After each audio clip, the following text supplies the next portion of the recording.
తాకట్లో ఉన్న మీ బంగారాన్ని విడిపించి ఆ రోజు ఆన్లైన్ రేటుకి కొంటాం. Sharma gold company. ముంబై నటి జత్వానీ కేసులో కీలక పరిణామం చోటు చేసుకుంది. ముంబై నటిని వేధింపులకు గురి చేశారంటూ ఆరోపణలు ఎదుర్కొంటున్న ఏపీ ఇంటెలిజెన్స్ మాజీ చీఫ్ పిఎస్ఆర్ ఆంజనేయులను పోలీసులు అరెస్టు చేశారు. ఏపీ సిఐడి అధికారులు అతన్ని హైదరాబాద్లో అదుపులోకి తీసుకున్నారు. అతన్ని విజయవాడ తరలించనున్నట్లుగా తెలుస్తోంది. ఇక వైసీపీ ప్రభుత్వంలో ఆంజనేయులు ఇంటెలిజెన్స్ చీఫ్గా పనిచేశారు.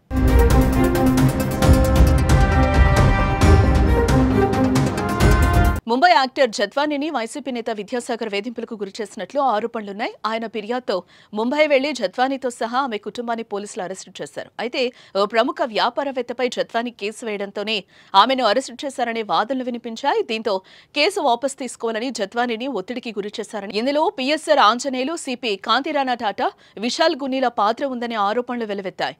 ఇప్పటికే ఈ కేసులో ముగ్గురి పాత్ర ఉందని తెలియడంతో వారిపై సస్పెన్షన్ వేటు పడింది. ముగ్గురు ఐపీఎస్ అధికారులకు 2025 సెప్టెంబర్ 25వ తేదీ వరకు సస్పెన్షన్ పొడిగిస్తున్నట్లుగా ఏపీ ప్రభుత్వ ప్రధాన కార్యదర్శి కె విజయానంద్ ఆదేశాలు జారీ చేసిన విషయం తెలిసిందే. కాగా ఇప్పుడు రామాంజనేయులు అరెస్టుతో ఈ కేసు మరింత ఉత్కంఠగా మారింది.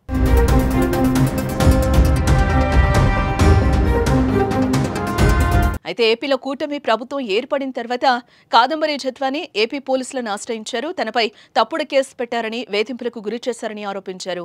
ఏపీలో గత ప్రభుత్వం అధికారంలో ఉన్నప్పుడు ఈ ముగ్గురు అధికారులు కూడా ముంబైలో తాను దాఖలు చేసిన ఓ కేసును ఉపసంహరించుకోవాలని ఒత్తిడి చేశారని కాదంబరి జత్వానీ ఆరోపించారు.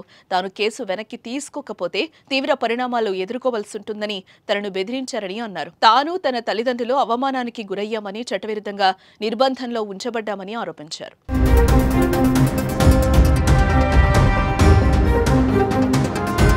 ఇదిలా ఉంటే జత్వానీ కేసులో ఫిబ్రవరి 2న ఫిర్యాదు అందితే పోలీసులు కమిషనర్ కార్యాలయం నుంచి ముంబై వెళ్లడానికి 1వ తేదీన విమానం టికెట్స్ బుక్ చేశారు. అలాగే స్పా సెంటర్లో ఫిబ్రవరి 11న సోదాలు నిర్వహించి వ్యభిచారం జరుగుతున్నట్లుగా ప్రచారం చేసి 10వ తేదీన ఢిల్లీ విమాన టికెట్లు బుక్ చేసుకోవడం విశేషం. ఇక విద్యాసాగర్ ఇచ్చిన సమాచారం ప్రకారం పోలీస్ బృందం ఢిల్లీ వెళ్లి అమిత్ కోసం వెతికింది. అతను దొరకకపోవడంతో ఆందోళన మొదలైంది. దీంతో ఇబ్రహీంపట్నంలో జత్వానీపై నమోదు చేసిన తప్పుడు కేసులో ఐపీఎస్ అధికారులు సీతారామాంజనేయులు, కాంతిరాణా టాటా, విశాల్ గున్ని, డీఎస్పీ హనుమంతరావు, ఇన్స్పెక్టర్ సత్యనారాయణను సస్పెండ్ చేశారు. వాళ్ళందరినీ కాదంబరి ఫిర్యాదుతో నమోదు చేసిన కేసులో నిందితులుగా చేర్చారు. తాజాగా ఆంజనేయులను అరెస్టు చేయడంతో ఈ కేసులో బిగ్ ట్విస్ట్ చోటు చేసుకుంది.